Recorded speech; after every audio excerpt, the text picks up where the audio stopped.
তো দেখো কালকে রাত্রে বানিয়েছি অ্যালকালাইন ওয়াটার। এ দেখো কালকে বানিয়ে রেখেছি। আর সকাল সকাল গুড় নিয়ে এসেছি, গুড় খাবো। আর এই স্পুনটা এনেছি গুলবো বলে। এই স্পুনটা কিনেওছি এর জন্য, জানো, যাতে এই জাগের মধ্যে কিছু থাকলে ঘোলা যায়। আর এখানে বাদাম, দেখো বাদাম ভিজিয়েছি কালকে রাতে। 3 রকমের বাদাম আছে, আলমন্ড আছে, আর ওয়ালনাট আছে, পিনাট আছে। এই তো এটাকে আগে একটু, এই দেখো এটা না আমি ভুলবো। এই জলটা কিন্তু ভীষণ উপকারী আর ভীষণ উপকারী, অবশ্যই বানিয়ে খাবে। এর মধ্যে শসা আছে, পুদিনা পাতা আছে, একটু লেবু দিয়েছি, আদা দিয়েছি। তোমাদের ঘরে যদি কোনো অন্য ফল থাকে দিতে পারো, লাউ বেগুন এর মধ্যে অ্যাড করতে পারো। আমি শসা দিয়েছি, লেবু দিয়েছি, আর এই কালারটা এসছে বিটের জন্য। ফার্স্টে এই জলটা খাবো। একটা সময় আমি এই অ্যালকালাইন ওয়াটার এত খেয়েছি কি বলবো তোমাদের। এই জল কিন্তু শরীরের জন্য মারাত্মক উপকারী, মারাত্মক উপকারী। অবশ্যই এই ধরনের জল খেও। শরীরের মধ্যে তোমাদের যা নিউট্রিশনের অভাব না, সব ঘাটতি পূরণ হয়ে যাবে এই অ্যালকালাইন ওয়াটারে। অবশ্যই খেও। তো চলো আজকে সকালটা শুরু করলাম, খেয়ে নিই দুজনে মিলে। গুড মর্নিং ফ্রেন্ডস, আজ হচ্ছে সোমবার। কালকে একটু রেস্ট নিয়েছিলাম, কালকে আর কোনো কিছু ভিডিও বানাইনি, কালকে একাদশীও পড়ে গিয়েছিল। তো আজকে সকাল সকাল এখন অবধি চা টা কোনো কিছু খাওয়া হয়নি। আজকে ফার্স্টে এই জুসই খেয়েছি। এটা জুস নয়, এটাকে বলা হয় হচ্ছে অ্যালকালাইন ওয়াটার। তো এটাকে তো তোমাদের দেখালাম আমি কীভাবে বানায়। তোমাদের প্রথম যে ক্লিপটা দেখিয়েছি ওটা কিন্তু কালকের, ওটা আমি কালকে ভিজিয়েছিলাম, খেয়েছিলাম। আর আজকে দেখো এটার ভিতরে কিন্তু শশা টশা ওগুলো সব ফেলে দিয়েছি, দিয়ে আজকে শুধু ওই সেম জলটা রাখা হয়েছে। বিকেলবেলা কালকে সারাদিন অনেকটা জল খেয়েছি, আর বিকেলবেলা এটা একদম হাফেরও হাফ হয়ে গিয়েছিলো, এতটা হয়ে গিয়েছিলো। এর মধ্যে আবার 1 লিটার জল ঢেলে রেখে দিয়েছিলাম, ওগুলো ভিজিয়ে, শসা পুদিনা পাতা ওগুলো সব কিছু ভিজিয়ে রেখেছিলাম। আজকে দেখো এই যে এতটা খেয়ে নিয়েছি সকালে, কালকে 1 জার জল রেখে দিয়েছি রাত্রিরে, তো এটা খেয়েছি। এখন আর অন্য কোনো কিছু খাবো না। তো ভাবলাম ভিডিওটা বানাই, আজকে অলরেডি অনেকটা বেলাও হয়ে গেছে। আজকে যে বিষয়টা নিয়ে কথা বলবো, আগের দিন আমি একটা অন্য বিষয় ভেবে রেখেছিলাম যে আজকে তোমাদের সাথে একটুখানি হালকা কোনো বিষয়ে কথা বলবো। রোজ একটু খুব গুরুগম্ভীর বিষয় নিয়ে আমি গুড মর্নিং জানাচ্ছি, তো ভেবেছিলাম একটু হালকা কোনো বিষয় নিয়ে, আমার ছোটোবেলার কিছু মানে মজার মজার গল্প আছে সেগুলো নিয়ে কথা বলবো। কিন্তু কালকে আমি ওই চ্যানেলে, মানে লেমন ড্রপস জ্যোৎস্না চ্যানেলে কয়েকটা কমেন্ট পেয়েছি, বিশেষ করে একজনের কমেন্ট পেয়েছি, মৌসুমিদি আপনার। আমি কমেন্টটা পেয়ে মনটাও যেরকম আমার খারাপ হয়ে গেছে, তার সাথে সাথে আমি কয়েকটা কথা বলতে চাই। যেমন ধরুন আজকে এই নিয়ে আমি কয়েকটা কথা বলবো, সেটা হচ্ছে আমাদের শরীরের চিকিৎসা বা আমরা কিভাবে ভালো থাকবো খাবার খেয়ে, এগুলো নিয়ে আমি কয়েকটা কথা আজকে এই মর্নিংয়ের বলতে চাই। গুড মর্নিংটা তাহলে একদম গুড হয়ে যাবে, তাই না? এমন কোনো কথা যেটা আমাদের সকলের উপকারে লাগবে। আমি সবসময় আমার খাওয়ার চ্যানেলে বলি যে ওষুধ খাবে না, পাতা ছিঁড়ে ছিঁড়ে ওষুধ খাবে না। তো এটা কিছু কিছু লোকের ভীষণ ভালো লাগে শুনতে, কিন্তু কিছু কিছু মানুষের খারাপও লাগে শুনতে, যে ইনি ফট করে বলে দেন ওষুধ খাবে না। আর আমি পাতা ছেঁড়া ওষুধটা এই কারণে বলি, কারণ আমি কোনো রকম কোনো চিকিৎসার নাম ওইভাবে তুলে বলতে পারি না, তাহলে অসুবিধা আছে ইউটিউব চ্যানেলে। হোমিওপ্যাথি, অ্যালোপ্যাথি, আয়ুর্বেদ, কারণ আমি তার বিপক্ষে কথা বলছি না। তো বিপক্ষে কথা বলার সময় ওরকম হুট করে তার বিষয় ওরকমভাবে নাম নিতে আমি পারি না। তো এই কারণে আমি কখনো নাম নিই না। তাই পাতা ছেঁড়া ওষুধ, মানে পাতা ছিঁড়ে যে ওষুধটা আমরা নিচ্ছি, কেমিক্যাল ওষুধ, সেটার কথাই আমি বলে থাকি। তো আমি এটার বিরোধিতা এই কারণেই করি, কারণ একটা সময় আমি ওষুধটা খেয়েছি, খেয়ে আমার কোনো লাভ হয়নি। আমি নিজে একটা সময়ের ভুক্তভোগী, আমি শয্যাশায়ী হয়ে পড়েছিলাম, এবং সেখান থেকে নিজেকে আমি বের করে এনেছি।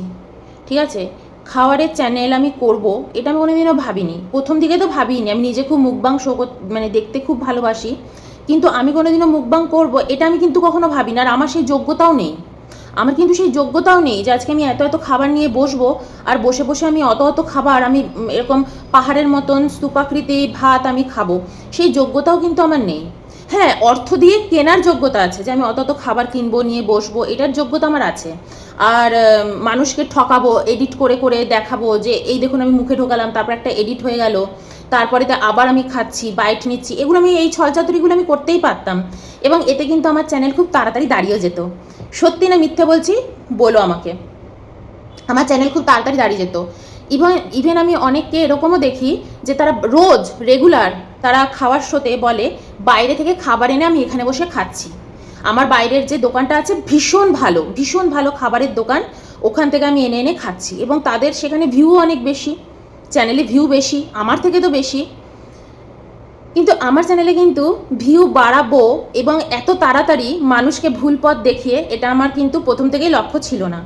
আর আমি বাইরের খাবারকে প্রমোট করতেও চাই না এই কারণে, কারণ আজকালকার দিনে বলে নয়, চিরকালই বাইরের খাবার কখনোই আমার শরীরের জন্য ভালো না। এখন তো পাম তেল ইউজ হচ্ছে, আগে ধরুন যে তেলগুলো ইউজ হতো বনস্পতি বা এইসব তেল ইউজ হতো, সেই তেলটাও যদি ভদ্রস্থভাবে ইউজ হতো তাহলেও কথা ছিল, কিন্তু সেটাও পুড়িয়ে পুড়িয়ে ইউজ হয়। না জানি 1 সপ্তাহ 2 সপ্তাহ সেই কালো কালো তেলগুলোতে চপ ভাজা হচ্ছে, রান্না করা হচ্ছে, বড় বড় রেস্টুরেন্টগুলো পর্যন্ত কত পুরনো গ্রেভি রেখে দিচ্ছে ফ্রিজের মধ্যে, লোক আসছে গরম করছে, গ্রেভি কিন্তু হুট করে নষ্ট হয় না, আর বোঝাও যায় না ওটা। তো বাসি খাবার মানুষকে খাইয়ে দিচ্ছে না জানি 1 সপ্তাহ 2 সপ্তাহে, বড় বড় রেস্টুরেন্টের কথা বলছি আমি, কিন্তু ছোট ছোট রেস্টুরেন্টের কথা বলছি না। তো যাই হোক, তো এই কারণে আমি এই ধরনের খাবারকে অ্যাভয়েড করতে বলি। কালকে আপনাদের মধ্যে, কালকে বলে না মৌসুমিদি, কালকে আপনি জানিয়েছেন, কিন্তু এর আগেও আমার কাছে এরকম অনেক অনেক এরকম মেসেজ আসে যেগুলোকে আমি ভালো ভালো কথা কমেন্টের উত্তর দিয়ে দিই। আবার অনেকে তো পুরোনো ভিডিওতে গিয়েও কমেন্ট করে, কারণ তারা হয়তো এখন সেই ভিডিওগুলো নতুন দেখছেন। ইভেন আমাকে একজন এমনও কমেন্ট করেছেন অনেক আগে, বলেছেন যে ওনার নাকি ডায়ালিসিস চলছে অনেক দিন ধরে, 1 বছর ধরে কি 1.5 বছর ধরে তা চলছে। উনি কি আমি যেগুলো বলি ওষুধ না খেতে, এগুলো না করতে, তাহলে উনি কি এটা করতে পারবেন? উনি আমাকে জিজ্ঞেস করেছেন। একটা কথা বলি শোনো, আমি কোনো ডক্টর নই, ঠিক আছে? আর এটা ভাবারও কোনো দরকার নেই যে উনি নিজেকে বিশাল পণ্ডিত মনে করেন, উনি ওনার চ্যানেলে বসে ওষুধ খেতে বারণ করেন, এরকম ভাবতে হবে না আমাকে, একদম না। আপনি কোনো চিকিৎসার মধ্যে আছেন, আপনাকে আমি চিনি না, জানি না, আপনার ব্যাকগ্রাউন্ড জানি না, কিছুই জানি না। আপনি এখন কোন স্টেজে দাঁড়িয়ে আছেন, কি চিকিৎসা আপনার চলছে, আমি কিন্তু কিচ্ছু জানি না আপনার বিষয়ে। আমি আপনাকে দেখতে পাচ্ছি না, আপনি আমাকে দেখতে পাচ্ছেন, আমি কিন্তু আপনাকে দেখতে পাচ্ছি না, তাই না? আপনি যদি হট করে আমাকে কমেন্ট সেকশনে এসে লেখেন যে আমি তাহলে কী করবো, আমি এখন ক্যান্সারের রুগী, আমি 4th স্টেজে দাঁড়িয়ে আছি, আমি কি আপনার কথা মতো ওষুধ খাবো না? আমি কি এটা করবো ওটা করবো? আমার ভিডিওগুলো কিন্তু আপনাদের মতো লোকেদের জন্য নয়, যারা অলরেডি ডক্টরের কাছে পৌঁছে গেছেন, একটা স্টেজে পৌঁছে গেছেন, আপনারা ওষুধ খাচ্ছেন এবং কালকে আপনি ওষুধ ছেড়ে দিলে সত্যি আপনি বাঁচতে পারবেন না। এক মিনিট, আমি এই স্লাইডারটা একটু খুলে দিই। আমি তাদের জন্য এই কথাগুলো বলি যারা এখনও অবধি ডক্টরের কাছে গিয়ে পৌঁছয়নি। আজকালকার দিনের ছেলে মেয়ে বলুন, বা এমন অনেক গৃহবধূরাও আছেন যারা সিম্পল জীবনযাপন করছিলেন, খাচ্ছিলেন, দাচ্ছিলেন, ঘুমোচ্ছিলেন, হঠাৎ করে তার শরীরে রোগ আসছে বা কোনো সমস্যা হচ্ছে, এবার উনি ভাবছেন ডক্টরের কাছে যাবেন আর ওই পাতা ছিঁড়ে ছিঁড়ে ওষুধ খাবেন। আমার ভিডিওগুলো তাদের জন্য, ঠিক আছে? যে হুট করে আপনি ডক্টরের কাছে চলে গেলেও অন্তত ওই পাতা ছিঁড়ে ওষুধ খেয়ে সুস্থ হওয়ার কথা তো একদমই ভাববেন না। আর আপনারা যারা ডায়ালিসিস করছেন বা আপনারা ক্যান্সার রুগী, আপনারাও যে ওই পাতা ছিঁড়ে ছিঁড়ে ওষুধ খাচ্ছেন, ওতে আপনিও সুস্থ হবেন না, এটুকু আমি আপনাকে গ্যারান্টি দিচ্ছি। সুস্থ তো আপনি হবেন না, আপনাকে ওই ওষুধ সারা জীবন খেয়ে যেতে হবে, ডোজ বাড়বে, ওই ওষুধটা আপনাকে জাস্ট বাঁচিয়ে রাখবে। সে আগেকার দিনে তন্ত্রমন্ত্র হতো না, তন্ত্রের দ্বারা বাঁচিয়ে দিচ্ছে মৃত ছেলেকে, সেই অনেকটা ওরকম কেস, ঠিক আছে? ডক্টররাও আপনাদের বাঁচিয়ে রেখেছেন, কিন্তু ওটা বাঁচার মতন বাঁচা কি? তা নয়। তাহলে আপনি কি করবেন? আপনি তো এখন একটা এমন স্টেজে দাঁড়িয়ে আছেন যে আপনি না পারবেন ওষুধ ছাড়তে, না পারবেন আপনি আমার কথা শুনতে, তাই না? কালকে আবার একজন দিদিভাই এসে আমাকে বলছেন, উনি বিদেশে থাকেন আর ওনার ডক্টর, ওখানে নাকি ডক্টর খুব কম কম ওষুধ দেন, তাই ওখানকার ডক্টর খুব ভালো আর ওখানের ওষুধও খুব ভালো। কিন্তু দিদিভাই, ওখানের ওষুধগুলো আমার মনে হয় ফ্যাক্টরিতেই তৈরি হয়, ন্যাচারাল তো নয়। আমি যে কোনো ফ্যাক্টরির তৈরি কেমিক্যাল ওষুধই যেটার মধ্যে ড্রাগ ইউজ করা হয় সেটাকে আমি নিতে বারণ করি, এটা আমার মতামত, ঠিক আছে? আমি মনে করি ওই ড্রাগ খেয়ে মানুষ সুস্থ হবে না। যেমন ড্রাগ খেলে কি হয়, একটা এনার্জি আসে, ওই ড্রাগের দ্বারাই কিন্তু মানুষ এনার্জেটিক ফিল করে, সারা রাত নাচছে গাইছে, তারপর কিছুদিন পরে তারা কঙ্কালে পরিণত হয়ে যাচ্ছে, কারণ তারা ড্রাগের ডোজটা বুঝতে পারে না কতটা ডোজ নিচ্ছি। ডক্টররা ড্রাগের ডোজটা বুঝে বুঝে দেন যে তুমি আস্তে আস্তে কঙ্কালে পরিণত হবে, আস্তে আস্তে তুমি মরে যাবে, তুমি তো মরে যাবেই, কিন্তু আমার উপর কোনো দোষ আসবে না, এই হচ্ছে শুধু ডিফারেন্স, ঠিক আছে? কিন্তু ওটা ড্রাগ, আপনাকে ডক্টর কম ওষুধ দিচ্ছেন কারণ ওটা একটা বড়লোক দেশ, ওখানে ডক্টররা অন্তত পয়সার জন্য পুরোপুরি মানুষকে শেষ করে দেবে না। এখানে একদম গরিব দেশ, উল্টোপাল্টা গাদা গাদা ওষুধ, যত ওষুধ বিক্রি হবে কমিশন পাবে, এইসব ব্যাপার চলে। তো যাই হোক, আমি কারুকে এখানে দোষ দিতে বসিনি। আমরা সবাই সব কিছু জানি, সব কিছু জেনেও আমরা না বোঝ বা অবুঝ, ঠিক আছে, না বুঝটা ভুল বললাম, সরি, ভুল ওয়ার্ড, অবুঝ, আমরা কিছু বুঝতে চাই না, আমরা সবই জানি।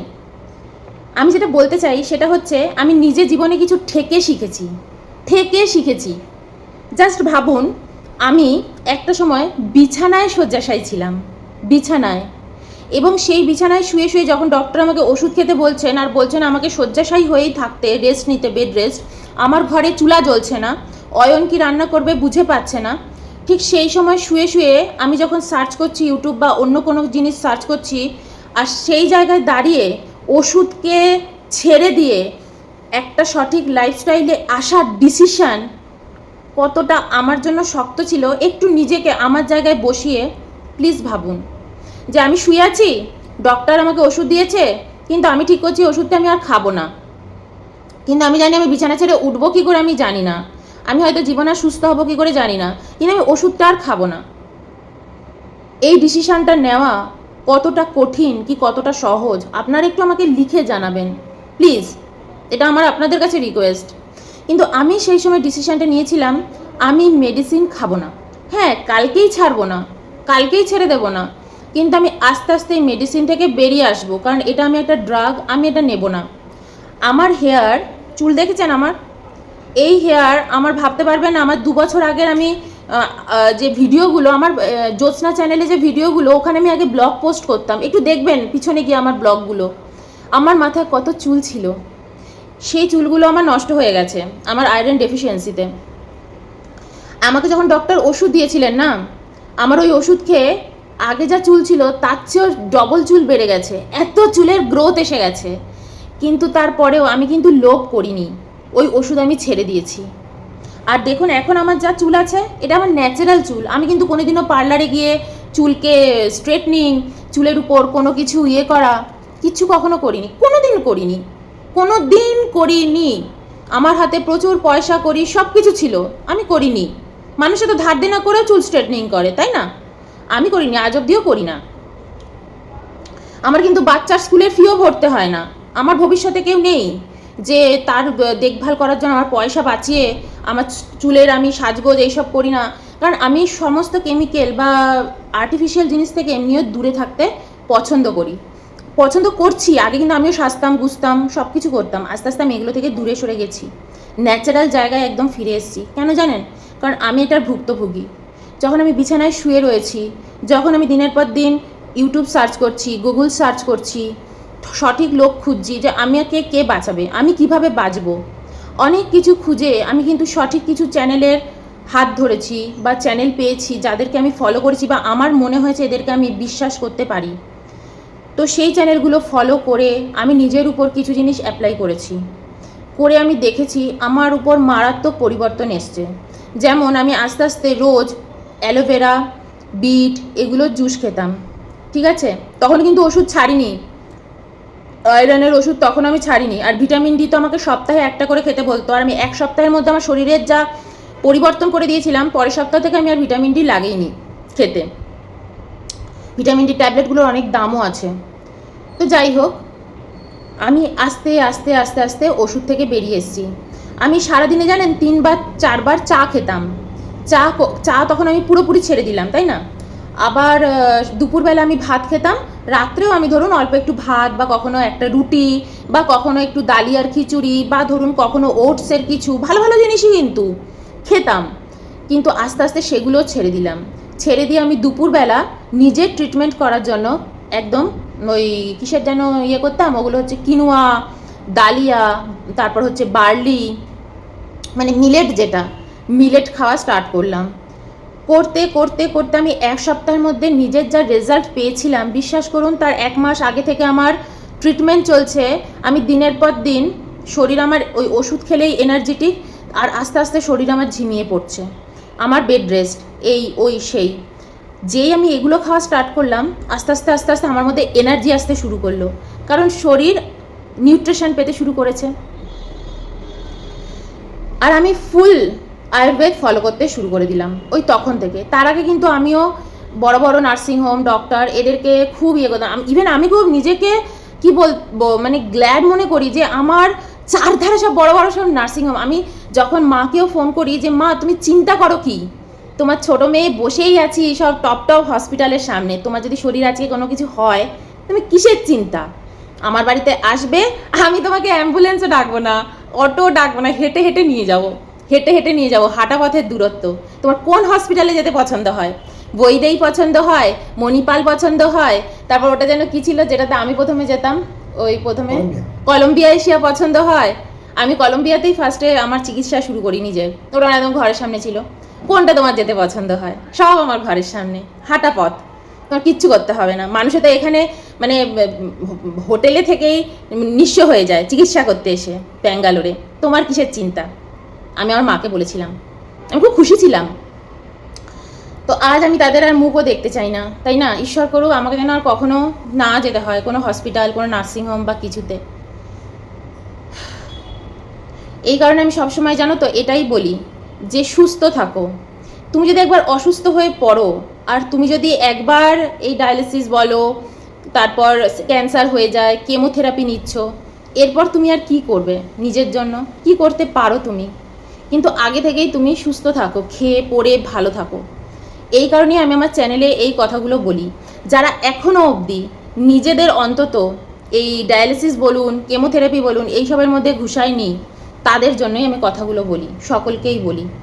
আদারওয়াইজ আমি কিন্তু কোনো ডক্টর বা আমি কোনো আয়ুর্বেদ ডক্টরও কিন্তু নই, কিন্তু আয়ুর্বেদ সম্পর্কে আমার যা নলেজ আছে আমি বড় বড় রুগীকে সুস্থ করে দিতে পারি। কিচ্ছু না, আমার একটাই পলিসি, আপনার মাথা আর আপনার পেট এই দুটো যদি ঠিক থাকে আপনি সুস্থ, আপনার কখনো কোনো কিছুর দরকার নেই। আরেকটা কথা কি জানেন, আমরা না কখনো সত্যকে জানতে চাই না, সত্য বড় কঠিন, আমরা তাই সত্য থেকে খুব দূরে থাকতে চাই। আমরা চাই ইজি কি পাবো। দেখবেন একজন ইউটিউবে আসবে, এসে একজন বড় ইউটিউবারের কাছে চলে যায় যে আমাকে আপনি একটু দাঁড় করিয়ে দিন না আপনার চ্যানেলে, আমার নামটা একটু বলুন না। আমি আপনাকে কথা দিচ্ছি সেই ধরনের ইউটিউবাররা কোনোদিনও দাঁড়ায় না। লক্ষ্য করে দেখবেন, ইজি খুব তাড়াতাড়ি দাঁড়াতে হবে। বা এই ধরনের ইউটিউবাররা, ধরুন কোনো বড় ইউটিউবারের জীবনে কোনো সমস্যা এসছে বা কোনো প্রবলেম এসছে, তাদের নিয়ে কেচ্ছা করতে বসে, তাদের ভাঙিয়ে খায়। কোনো দিন এরা দাঁড়াবে না, কোনো দিন না, এদের কেউ মনেও রাখে না। কেন বলুন তো এরা এটা করে? তাড়াতাড়ি দাঁড়াবো, ওকে নিয়ে কেচ্ছা করবো, ওকে নিয়ে ভালো কথা বলবো। সবাই যে কেচ্ছা করে তাও আবার না, অনেকে আবার বড় বড় ইউটিউবারদের নিয়ে খুব ভালো ভালো স্লোগানও করে, উনি আমার প্রিয় দিদি, উনি আমার প্রিয় দাদা। এরা কোনোদিনও দাঁড়ায় না। দাদা দাঁড়িয়ে যাচ্ছে, দিদি দাঁড়িয়ে যাচ্ছে, এরা দাঁড়াবে না। কেন বলুন তো? Easy way. সবাই চায় আমি খুব তাড়াতাড়ি দাঁড়াবো, তাড়াতাড়ি আমাকে নাম করতে হবে, যোগ্যতা থাকুক না থাকুক, দাঁড়াবে না এরা। কখনো এরা দাঁড়ায় না। কয়েক বছর মধ্যে এদের লোকে ভুলে যাবে, 1-2 বছর মধ্যে এদের কেউ এমনিও দেখে না। তো আমি এটাই বলতে চাই, সত্যকে কেউ জানতে চায় না, কঠিন পথ কেউ নিতে চায় না। আমাদের শরীরটাও ঠিক তাই। আমরা আজকে ভাবি আমি ফুচকাও খাবো, তেলে ভাজাও খাবো, বাইরের সমস্ত নোংরা খাবার খাবো, পিৎজা খাবো, বার্গার খাবো, এভরিথিং খাবো, তারপর আমি কিভাবে সুস্থ থাকবো বলো? একটাই পথ, পাতা ছিঁড়ে ছিঁড়ে ওষুধ খাও, সুস্থ থাকো। কিন্তু এটা সবচেয়ে বড় মিথ্যে কথা যে তুমি সুস্থ। এটা হচ্ছে সবচেয়ে বড় একটা মিথ্যে। তুমি অ্যাকচুয়ালি অসুস্থ, তুমি নিজেকে বুঝিয়ে রাখছো। আমি এরকম কত লোককে দেখি, ইউটিউবেই দেখি, বাস্তব জীবনেও আমি দেখি, যাচ্ছে বলছে আমার না শরীরটা খুব খারাপ, এই তো ওষুধ খেলাম সুস্থ হয়ে গেলাম। তাহলে আবার তুই শুয়ে 2 দিন বাদে আবার শুয়ে পড়ছিস কেন? আবার তুই অসুস্থ কেন? সাইনাসের প্রবলেম। আজ আমি আমার নিজের দিদিকে দেখেছি, আমার বড় মাসির মেয়েকে, ও আবার কি করেছে, বেল্ট কিনে এনেছে, কে যেন আবার ওকে একটা বেল্ট দিয়েছে কপালে পরে থাকা, তার মধ্যে নাকি আবার লোহা লাগানো, লোহার এরকম বল লাগানো, কত দাম দিয়ে কিনেছে, কিনে লাগাচ্ছে। তো তখন তো আমি অজ্ঞ ছিলাম, জানতাম না। আমি ওকে দেখে এত কষ্ট পেতাম। সেই ছোটোবেলা থেকে আমি দেখছি আমার বড়দি ভাইকে, আমার বড় মাসির মেয়েকে, ওই বেল্ট লাগাচ্ছে, মানে বেচারা বমি করছে, বমি, খায় না, এটা করে না, ওটা করে না, পুরো শয্যাশায়ী। যখন ওর এই সাইনাসের প্রবলেম ওঠে পুরো শয্যাশায়ী, মানে কিভাবে তরপাচ্ছে তুমি জানো না, তুমি ভাবতে পারবে না। ওকে খাটে এই দিক থেকে ওই দিক, ওই দিক থেকে এই দিক দৌড়দৌড়ি করছে, মানে খাটে ছটপট ছটপট করছে শুয়ে পড়ে। কিন্তু আজ আমি জানি ওকে কিভাবে আমি সুস্থ করব। কিন্তু ও আমার কথা শুনবে না, ও ওই পাতা ছিঁড়ে ছিঁড়ে দামি দামি ট্যাবলেট খাবে, ওষুধ খাবে। সেই ছোট্টবেলা থেকে আজ ওর কত বয়স হয়ে গেছে, তাও খেয়ে যাচ্ছে, বুড়ো বয়স হয়ে গেছে তাও খেয়ে যাচ্ছে। আমার থেকে ও 10-15 বছর বেশি বয়স আমার থেকে ওর, আমার দিদির থেকেও কত বড়, আমার নিজের দিদি যে তার থেকে ও 7-8 বছরের বড়, কত বয়স হয়ে গেছে ওর, ছেলে বড় হয়ে গেছে, ও এখনও এই প্রবলেমে ভুগছে। আমি ওকে সেদিনকে বললাম তুই এই পাতা ছিঁড়ে ওষুধ খাস না, আমি তোকে লাইফস্টাইল লিখে দেবো। ওকে আমি যে লিখে দিয়েছি না লাইফস্টাইল, ও সেটা দেখেই বলছে বোন আমায় তুই ক্ষমা কর, আমি এটা পালন করতে পারবো না। ভাবতে পারো, বলছে আমি পারবো না, তোর এই এত লিস্ট দেখেই ওর হয়ে গেছে। সেখানে আমি কি লিখেছি জানো? সিম্পল লিখেছি খালি পেটে জল খেতে, ফ্রুটস খেতে, ঘি খেতে, আর সন্ধেবেলা 7টার পরে খাওয়া দাওয়া বন্ধ করে দিতে। ইভেন আমি এটাও বলেছি যদি দেখিস তোর খুব খিদে পাচ্ছে, রাত্রে তুই না খেয়ে থাকতে পারছিস না, বিট গাজর সব কিছু দিয়ে আর একটুখানি গোলমরিচ রসুন ফোড়ন দিয়ে একটা জুস বানাবি, মানে বানাবি, স্যুপ বানিয়ে ওই সবজিগুলো ছেঁকে নিয়ে খাবি। বা ধর চিকেন স্যুপ বানালি, চিকেনটাকে ছেঁকে নিয়ে, চিকেন খাবি না, কোনো খাদ্য যেটা চিবিয়ে খেতে হয় সেটা খাওয়া যাবে না সন্ধ্যে 6টার পর থেকে। ওই স্যুপটা নিয়ে বসে বসে তুই খাবি, আর ওর মধ্যে কোনো অ্যারারুট কর্নফ্লাওয়ার কিছু দিবি না, ওটা জাস্ট একটা জুস ফোটাবি অনেকক্ষণ ধরে, তার মধ্যে আর 2 কোয়া রসুন দিলি, একটু বাটার দিলি, একটু বাটার দে তুই ওর মধ্যে, একটু ঘি দে, ভালো ঘি দে, ফোটাবি, ফুটিয়ে তুই খাবি। আমি বলছি বোন আমি এটা পারবো না। ভাবতে পারো কে বাঁচাবে এদের? একটা কথা কি জানো, তুমি যদি বাঁচতে না চাও, তোমার কাছে যদি মনে হয় আমার কোনো আমি অসুস্থ হব আর আমাকে ডক্টর বাঁচাবেন, তাহলে তোমাকে ডক্টরই বাঁচাতে পারেন, আর কেউ বাঁচাতে পারে না। আর তুমি প্রত্যেকটা মুহূর্তে অন্যের উপর ডিপেন্ড করেই তুমি বাঁচবে। আমি কি বলতে চাই জানো, নিজের উপর ইন্ডিপেন্ডেন্ট হয়ে তুমি বাঁচো। শুধু পয়সার দিক দিয়ে ইন্ডিপেন্ডেন্ট হলে হবে না, নিজেকে ইন্ডিপেন্ডেন্ট করো যে আমি কারুর দ্বারা বাঁচবো না, আমি ভালো খেয়ে পরে বাঁচবো। প্রকৃতি কি আমাকে ওই ট্যাবলেটগুলো দিয়েছে? প্রকৃতির থেকে ওগুলো এসছে কি?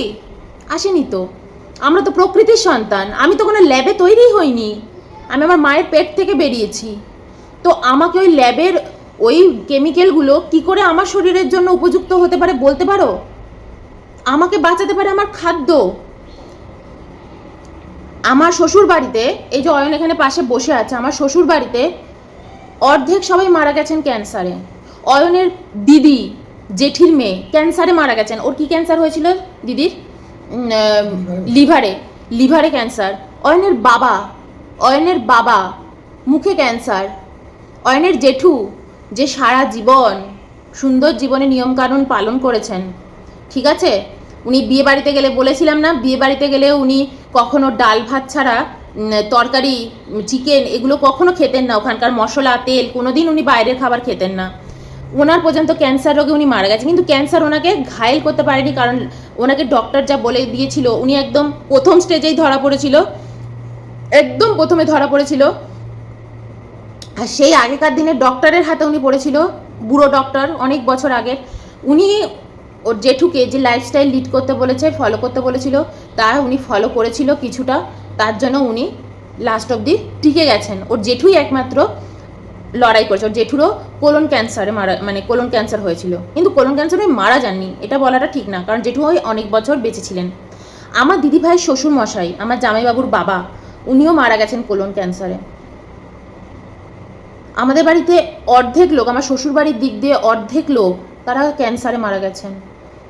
তো বুঝতে পারছো, আমিও কিন্তু সবসময় খুব সজাগ থাকি, অয়নকে নিয়ে, নিজেকে নিয়ে, নিজের থেকেও বেশি অয়নকে নিয়ে। ওর পরিবারে এত ক্যান্সার রোগী, কিন্তু আজকে আমি যার হাত ধরেছি, আজকে আমি যে পথ নিয়েছি, ক্যান্সার এসেও দেখাক আমার জীবনে, আমি লড়ে নেব। রোগ কোথা দিয়ে আসে আমি তো জানি না, আমি লড়ে নেব। তো আমি কি করেছি? ফার্স্ট বাইরের খাওয়া দাওয়া বন্ধ করে দিয়েছি। এবার কি সারা জীবনে কোনোদিনও খাবো না? নিশ্চয়ই খাবো।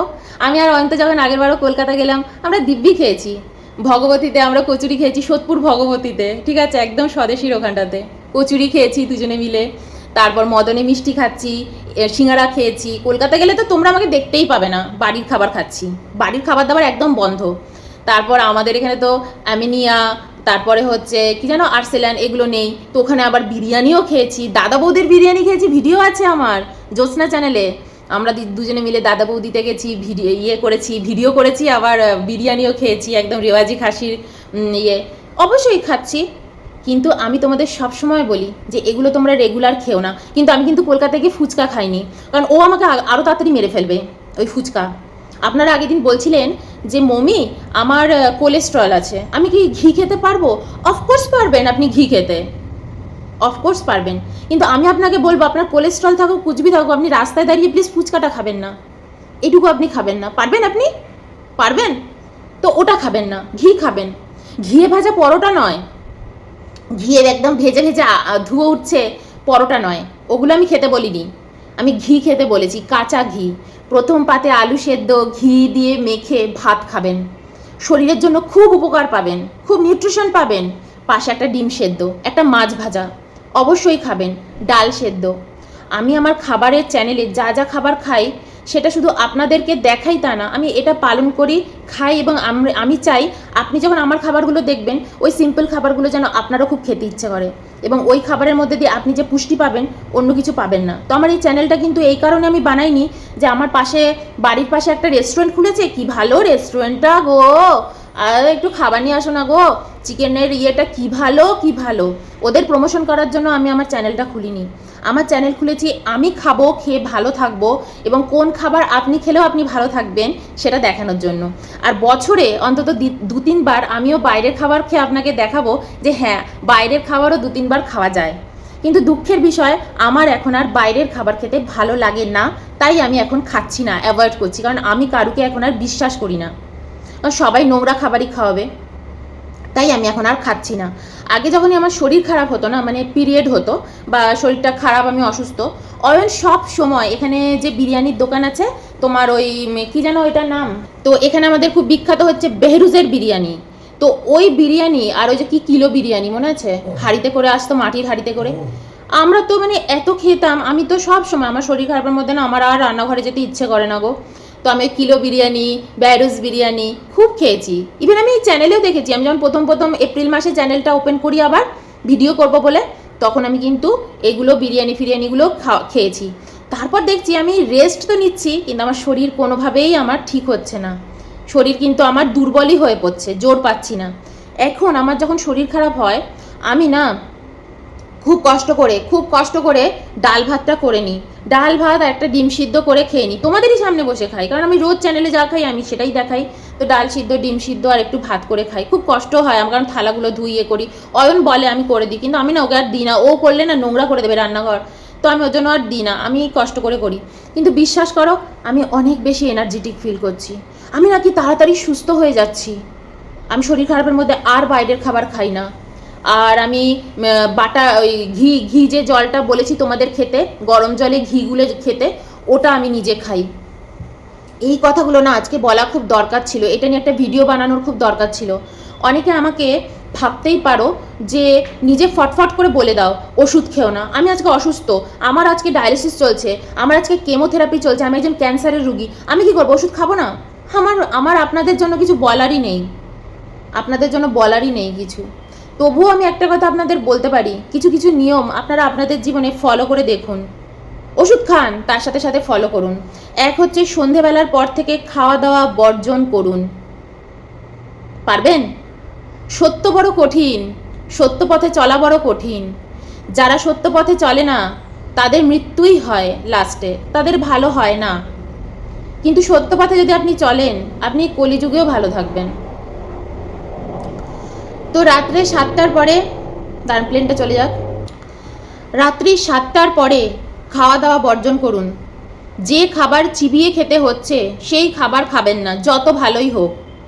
দিনের বেলা, এটা আমি আপনাদের বলছি যাদের ক্যান্সার চলছে বা ক্যান্সার রুগী, বা আপনারা বড় বড় কোনো রোগের মধ্যে পড়ে আছেন, ডক্টর দেখাচ্ছেন, ওষুধ খাচ্ছেন, সারা জীবন ওষুধই খাবেন, আর আপনাদের ইচ্ছে করে মরে যেতে, আমি এটা তাদের বলছি। আপনি আমাকে ঠিক এই কথাটাই লিখেছিলেন কালকে আমার কমেন্ট সেকশানে, ইচ্ছে হয় মরে যাই কিন্তু মরে যেতে পারছি না, ঠিক আছে?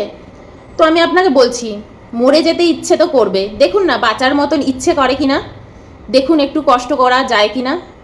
সন্ধ্যাবেলার পর থেকে খাবার দাবার খাবেন না যা চিবিয়ে খাওয়া যায়, ঠিক আছে? এটা আমি 3 মাসের জন্য বলছি।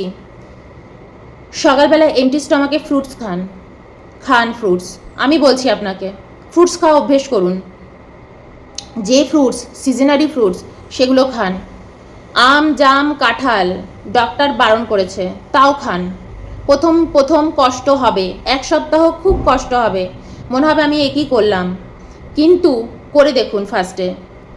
শরীরের মধ্যে মানে মারাত্মক চঞ্চলতার সৃষ্টি হবে, মানে মারাত্মক ডিস্টারবেন্সের সৃষ্টি হবে, হবেই।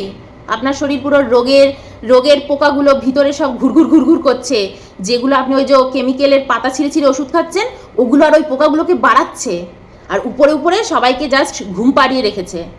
আপনি মনে করছেন আমি সুস্থ হচ্ছি ওষুধ খেয়ে, আপনি সুস্থ হচ্ছেন না, আপনি ওষুধের দ্বারা জাস্ট বুঝতে পাচ্ছেন না। তো ফার্স্টে ফ্রুটস খাওয়া শুরু করুন, আর রোজ সারা দিন, ঠিক আছে, উষ্ণ উষ্ণ গরম জল খান, উষ্ণ উষ্ণ গরম জল।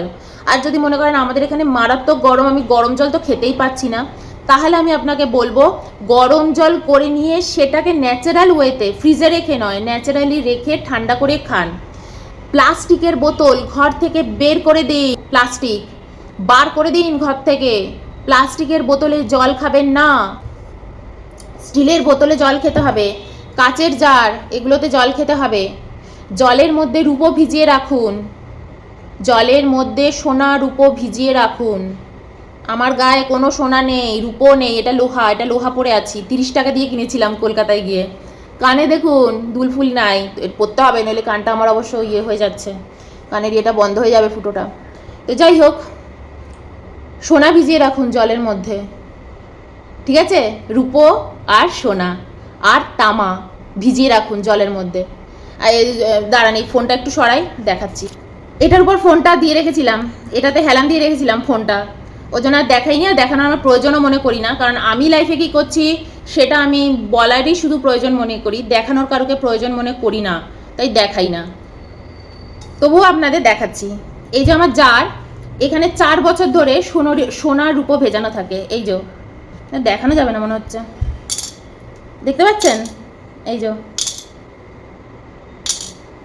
25 গ্রাম সোনা আছে এর মধ্যে, আর 25 গ্রাম রূপো আছে, 10 গ্রাম সোনা আছে। এটা 2 লিটারের পাত্র, দেখতে পাচ্ছেন, এই যে নিচে এই যে উপরে সোনা, ওটা হচ্ছে 10 গ্রাম সোনা, একদম 24 ক্যারেট। কারণ আমার কাছে আমার গয়নাগাড়ি বেশি নেই, তো আমি এগুলোই কিনি, ইনভেস্টমেন্ট হিসাবেই কিনি। তাহলে একটা নিয়ে জলের মধ্যে চুবিয়ে এবার আমার উপরে একটু ইনভেস্ট করি, একটু জল টল খাই। তো আয়ুর্বেদ মতে সোনা রূপো জল, তামার জল শরীরের জন্য খুব ভালো, এটা আপনার শরীরে এই ধাতুর গুণাগুণটা ঢুকবে। তো এই 3-4 বছর ধরে আমি এটা চুবিয়ে রেখেছি। আমরা দুটো মানুষ, এনাফ, আমাদের দুজনের জন্য এনাফ। তামাটা ভেজাইনি, কারণ তামার তো অলরেডি আমার বোতলই আছে, তামার জলটা আমি খাই। আর যেহেতু রাত্রিরে আমি তামা খাই না, তামার জল খাই না, তাই এটা শুধু কাচের জারে রূপো আর সোনাটা ভিজিয়েছি, যাতে রাত্রেও আমি এটা খেতে পারি, রূপো সোনাটা, তামাটা আর ইনটেক করতে হবে না আমার রাত্রিরে। সেই হিসেবে ঠাকুরের যে জল রেখেছি আমি তো রোজ গঙ্গা জল দিতে পারি না, তাই ঠাকুরকে আমি এটা বলেছি, ঠাকুর তোমাকে গঙ্গা জলের থেকে, মানে এখন যা গঙ্গার অবস্থা তার থেকেও তোমাকে ভালো জল আমি যাতে দিতে পারি, ঠাকুরের জলের মধ্যেও আমি সোনা রূপো তামার পাত্রের মধ্যে রেখে দিয়েছি ঠাকুরের কাছে। কারণ ওই জলটাও ঠাকুরের পুজোর পর আমরা খাই, কারণ ওটা পুরো চার্জ, ওই জলটা পুরো চার্জ জল, ওটার মধ্যে আমি মন্ত্র পাঠ করি, অয়ন যখন পুজো করে মন্ত্র পাঠ করে। আজ আমি পুরো লাইফের কিছু কিছু স্টোরি, নিজের লাইফস্টাইলের স্টোরি তোমাদের সামনে আমি তুলে ধরছি। আমি এখানে টাইমও দেখছি, আজকের ভিডিওটা কিন্তু অনেক বড় হতে চলেছে, কিন্তু এই ভিডিও আমি আর নেক্সট দিন বানাবো না, অন্য কোনো প্রশ্নের উত্তর, অন্য কিছু জানার থাকলে সেগুলোই বলবো। তো আমি এরকম একটা লাইফস্টাইল লিড করছি। আমি এখন কোনো ওষুধই খাই না, কোনো কিছুই করি না।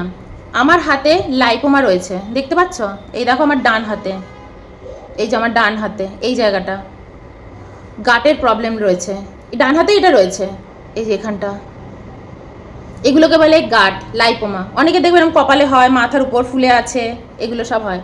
তো এটার জন্য রিসেন্টলি আমি একটু হোমিওপ্যাথি ওষুধ নিচ্ছি। আমি যদি আগে না এটার উপরেও ট্রিটমেন্ট করতাম, নিজের উপর আরও বেশি কড়াকড়ি হতাম, আজ থেকে 5-6 বছরের আগে, এটা তৈরি হয়েছে না 7-8 বছর আগে, তখন ছোট ছোট হয়েছিল, তখনই যদি আমি ধ্যান রাখতাম এই জিনিসটা আর বাড়তো না। তো এটার জন্য আমি কিন্তু পানের মধ্যে চুন দিয়ে খাই, এখানে সারাক্ষণ অ্যাম্বুলেন্স যায়, সামনে সব বড় বড় হসপিটাল। তো এটা হচ্ছে আমার বডির কনস্টিটিউশন। তো এটা তো আমি কিছুতেই এখান থেকে বেরিয়ে আসতে পারবো না। লাইপোমা এগুলো হচ্ছে, এগুলো কেন হচ্ছে জানো? কারণ আমার শরীরের চলমানতা শক্তি খুব কম, আমি সারাক্ষণ দেখো ফ্ল্যাটের মধ্যে থাকি, বসে থাকি, আমাকেও রোজ যদি যোগা করি, ঠিকঠাক গরম খাবার খাই, অনেক খাবার এমনও আছে যেগুলো আমার খাওয়া উচিত নয়, সেগুলো যদি আমি বর্জন করে দিই, এগুলো আস্তে আস্তে ঠিক হয়ে যাবে। কিন্তু আমার কাছে সবচেয়ে ইজি ওয়ে তাহলে কি, আমি যদি এক্ষুনি হসপিটালে যাই, আমাকে বলবে এগুলো অপারেশন করে নিন, ছোটো ছোটো এগুলো আমরা কেটে ছেটে বাদ দিয়ে দেবো, তাতে কি আমি সুস্থ হব? আরও নতুন নতুন গজাবে, তখন আমি কি করব? তো সবাই আমরা সব কিছু নিয়েই ভুগছি। আমি খুব ভালো আছি তাই আমি তোমাদের ওষুধ খেতে বারণ করছি এমন নয়। আমি এই কারণেই বলছি, ওষুধ যদি যেটা তোমরা খাচ্ছ সেটাকে তোমাদের কোনো লাভ নেই। উল্টে যদি ভালো থাকতে চাও আর ডায়ালিসিস করতে না হয়, কেমোথেরাপি না নিতে হয়, তাহলে কি করতে হবে সেটাই শুধু আমি তোমাদেরকে বলতে পারি, আর তাই আমি তোমাদেরকে সেগুলোই বলছি। তো ওটাই বলছি আপনাদেরকে, যারা আপনারা অলরেডি একটা রোগের মধ্যে ঢুকে গেছেন, ডক্টরের কাছে যাচ্ছেন, অনেক ওষুধ খাচ্ছেন, তাদের আমি বলছি সন্ধেবেলার পর থেকে খাওয়া দাওয়া বন্ধ করে দিন। পরের দিন সকালবেলা অন্তত 15-16 ঘন্টা কিছুই খাবেন না। ফার্স্টে গরম উষ্ণ জল খাবেন, তারপরেতে ফ্রুটস খাবেন, তারপরেতে আধ ঘন্টা বাদে খাবার দাবার খাবেন, যেটা আপনার ভাল লাগে। সবচেয়ে আগে হচ্ছে মিলেটের খিচুড়ি, কারণ এখন আপনারা অলরেডি একটা অসুস্থতার মধ্যেই রয়েছেন। চা কফি নিষিদ্ধ, একদম খাবেন না, বন্ধ করে দিন। নিজের উপর জোর আনুন যে আমি ওটা খাবো না। আমিও বন্ধ করে দিয়েছিলাম, সারাদিন আমি সেই সময় 3-4 বার চা খেতাম, কিন্তু আমি যখন নিজের উপর ট্রিটমেন্ট করা শুরু করেছি, নিজেই নিজের ডক্টর হয়ে গেছি, আমি পুরো ছেড়ে দিয়েছি, চা কফি সব কিছু ছেড়ে দিয়েছি। ছেড়ে দিয়ে আমি কিন্তু শুধু ডালিয়া খেতাম, খিচুড়ি, মিলেটের খিচুড়ি, সেটাকে দুবার খেতাম। একটা সকালে একবার খেতাম ব্রেকফাস্টে, আরেকবার বিকেলের দিকে 4টে-5টার সময় খেতাম। রাত্রের দিকে আমি কোনো জুস ফুস এটা ওটা বা ওই স্যুপ টুপ কিছুই আর খেতাম না। আমি ওটা করতে পারতাম। আমার রাত্রি 9টার সময় খুব খিদে পেত, তার জন্য আমি ওই সময়টা একটু হালকা ঘি আর ওই গরম জল মিক্স করে ওটা আমি খেয়েছি। এছাড়া আমি কখনো আর কিছুই খাইনি। আমি এটা করতে পেরেছিলাম, খুব কষ্ট হয়েছিল, তবু আমি এটা করেছি নিজের জন্য। তো এগুলো ফার্স্টে করতে হবে। আপনার প্যানক্রিয়াস পরিষ্কার, আপনার যে পেটের মধ্যে যে অন্ত্র, ওটাকে আগে পরিষ্কার করতে হবে। আপনার শরীরে যে টক্সিন জমে গেছে, তবেই তো আপনার ক্যান্সার হচ্ছে, আপনার লিভারের সমস্যা হচ্ছে, কিডনিতে সমস্যা হচ্ছে। পেটটাকে আগে পরিষ্কার করে দিন। পেট পরিষ্কার করার জন্য আপনি যদি ভাত রুটি খান, আপনার শরীরে সুগার বাড়বে, সুগারের সমস্যা বাড়বে। কি যেন বলে ওটাকে, সুগারে হলে কি ইনসুলিন না কি একটা বলে, ইনসুলিন রেজিস্ট্যান্স। হ্যাঁ, ইনসুলিন রেজিস্ট্যান্ট যেটা বলে সেটা আপনার শরীরে হবে। তো এগুলো থেকে বাঁচা, ইভেন আমি এটাও বলবো, ইনসুলিন কখন কিভাবে বেশি তৈরি হয় জানেন? যতবার আপনি মুখে কিছু খাবার খাবেন আর বাইট করছেন, চিবোচ্ছেন, তত আপনার শরীরে ইনসুলিন তৈরি হচ্ছে। তো এগুলো থেকে কিন্তু বেরোনোর জন্য সবার আগে আপনাকে সন্ধেবেলা খাওয়া দাওয়া ত্যাগ করতে হবে। যেই সন্ধেবেলা আপনি খাওয়া দাওয়া ত্যাগ করে দেবেন, আপনার শরীর এবার হিলিং প্রসেস শুরু করে দেবে, নিজেই নিজেকে সুস্থ করতে থাকবে। কিভাবে? এবার আপনি আর চিবোচ্ছেন না, আপনার শরীরে আর ইনসুলিন তৈরি হচ্ছে না, আর এবার আপনার শরীর কি করছে? বিশ্রাম নিচ্ছে। তখন পেটের মধ্যে কি হয়, মানে শরীরের মধ্যে, যে এবার তো আমি আর কোনো খাবার খাচ্ছি না, আমার তাহলে আর খাবার চিবোনো হজম করে এটা আমার আর কাজ নেই, তখন শরীর কিন্তু আবার অন্য কাজগুলো শুরু করে দেয়। ধরুন আপনার কোথাও টিউমার আছে, আপনার সিস্ট আছে, আপনার স্টোন আছে, ওগুলোকে আস্তে আস্তে ও খেতে শুরু করে, ওগুলোকে আস্তে আস্তে ও শরীর থেকে মানে কি বলে ওটাকে বের করতে সাহায্য করে। তো এগুলো কিন্তু তখনও শরীরের হিলিং প্রসেসটা তখন স্টার্ট হয়ে যায়, ও তখন নিজেই শরীরকে সুস্থ করার কাজে লেগে পড়ে। এবার আপনি যদি রাত্রিবেলা বসে বসে খান, সারাক্ষণই কিন্তু আপনি খাচ্ছেন, তাহলে ও কখন সময় পাবে? আর তার চেয়েও বড় কথা হচ্ছে ঘুমোনো। রাত্রি 10টার মধ্যে খাটে চলে যান, ঘুমিয়ে পড়ুন। সকাল সকাল ঘুম থেকে আবার উঠেও পড়ুন, 5টা-6টার মধ্যে ঘুম থেকে উঠে পড়ুন। বসে বসে অনুলোম বিলোম, কপালভাতি, যোগা করুন। এই যোগাগুলো করুন।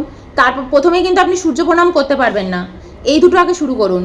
দ্বিতীয়ত আপনি মুক্ত ছাদে ঘুরে ফিরে বেড়ান, বাইরের অক্সিজেন, বাইরের হাওয়া বাতাস শরীরে লাগান, ভিটামিন ডি লাগান। সকাল সকাল রোদের মধ্যে সূর্য যখন উঠবে আকাশে, তখন ছাদের মধ্যে ঘুরে বেড়ান বা মাঠে ঘাটে ঘুরে বেড়ান, ঠিক আছে? আস্তে আস্তে দেখবেন আপনার ওষুধের ডোজ কমে যাবে।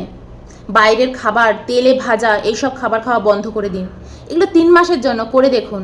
আর যারা ক্যান্সার রোগে আক্রান্ত, আমি তাদেরকে তো অবশ্যই বলবো শরীরের মধ্যে অ্যান্টিঅক্সিডেন্ট ভরুন। অ্যান্টিঅক্সিডেন্ট আপনাদের জন্য মারাত্মক উপকারী হবে। সেটা একমাত্র দেবে নিম পাতা আর কাঁচি হলুদ। সকালবেলা উঠে নিম পাতা আর কাঁচি হলুদকে বেটে এক নয় ট্যাবলেটের মতন খান, আর নাহলে এরকম জুস বানিয়ে খান। নিম পাতা কাঁচি হলুদকে ভালো করে বেটে এরকম করে জলের মধ্যে ভিজিয়ে রাখুন, 2 দিন বাদে ওই জলটাকে খান। 24 ঘন্টা রেখে দিন, ওটাকে ফেলে দেবেন, ওর ভিতরে নিম পাতা আর এটাকে ওই জলটাকে জুসের মতন দিয়ে অ্যালকালাইন ওয়াটার যেটা বলে ওইটা দিয়ে বানিয়ে খান, 3-4 বার খান, সারাদিনে খান, শুধু বিকেলবেলা সন্ধ্যার পরে খাবেন না। আর খেতে খেতে খেতে খেতে দেখবেন আপনার শরীরে না মানে রক্তেরও কিন্তু যে দূষিত রক্তটা আপনার শরীরে তৈরি হয়েছে, শুদ্ধ রক্ত তৈরি হতে হতে কিন্তু 3 মাস সময় লাগে। তো শুদ্ধ রক্ত আপনার শরীরে তৈরি হতে থাকবে 3 মাস বাদে। আর আপনি আস্তে আস্তে এই নিয়মগুলো যদি ফলো করেন, সন্ধেবেলার পরে নো খাওয়া দাওয়া, দাঁতে আমি কোনো খাবার কাটবো না, আর সারাদিনে আমি ওই তোমার কাঁচি হলুদ আর নিম পাতার জুস খাবো, এগুলো খাবেন। আর ভাত রুটি একদম ক্যান্সেল, তার বদলে মিলেটের খিচুড়ি, উপরে অল্প একটু ঘি দিয়ে, তার সাথে ইচ্ছা করলে একটা মাছ ভাজা খেতে পারেন, একটা ডিমের অমলেট খেতে পারেন, এটা একটা খেতে পারেন দুপুরবেলা একবার। কিন্তু মনে রাখবেন প্রথমে 1 বাটি আপনাকে স্যালাড খেতে হবে, 1 বাটি ফ্রুটস খেতে হবে, সবচেয়ে বেশি স্যালাড, টমেটো, শসা, পেঁয়াজ, উপরে হচ্ছে নিবু ছড়িয়ে, আর তার সাথে পুদিনা পাতা, ধনে পাতা, এগুলো দিয়ে খেতেই হবে। এগুলো যদি আপনি নিয়মিত 3 মাস করতে থাকেন, আপনার রক্ত যেটা দূষিত হয়ে গেছে সেটা আস্তে আস্তে শুদ্ধ হতে থাকবে। ওষুধ খান না, আপনি তার পাশে যে ওষুধটা খাচ্ছেন খান না, কিন্তু 3 মাস বাদে দেখবেন আপনার ওষুধের চাহিদাও শরীর কমিয়ে দিচ্ছে, শরীর থেকে চলে যাচ্ছে ওষুধের চাহিদা, আপনার আর ওষুধ খাওয়ার যেন প্রয়োজন হচ্ছে না, এটা আপনার মনে হবে। আজকে ভিডিওটা অনেক বড় হয়ে গেছে, যা পারলাম কি বললাম, আমার কোনো স্ক্রিপ্টেড কথা তো থাকে না। তো আজকে এই অবধি থাক, আবার পরে দেখা যাবে অন্য কোনো বিষয় নিয়ে আপনাদের জন্য অন্য কোনো প্রশ্ন থাকে, আর আমি যদি সেই প্রশ্নের আদৌ উত্তর দেওয়ার ক্ষমতা রাখি অবশ্যই বলবো। তবে এটুকু আপনাকে বলতে পারি আপনাদের প্রত্যেককে, ঠিক আছে, যে খাবারের মাধ্যমে, খাদ্যের মাধ্যমে কিভাবে নিজেকে সুস্থ রাখতে হয় তার সব পথ আমি আপনাদের দেখাবো। আপনি নিজেকে কতটা সুস্থ রাখতে চান, সুস্থ করতে চান, নিজেকে বাঁচাতে চান, সেটা কিন্তু আপনার হাতে, সেটা আমার হাতে নয়। আমি আপনাকে শুধু পথ দেখাবো, চলবেন আপনি। চলুন, বাই।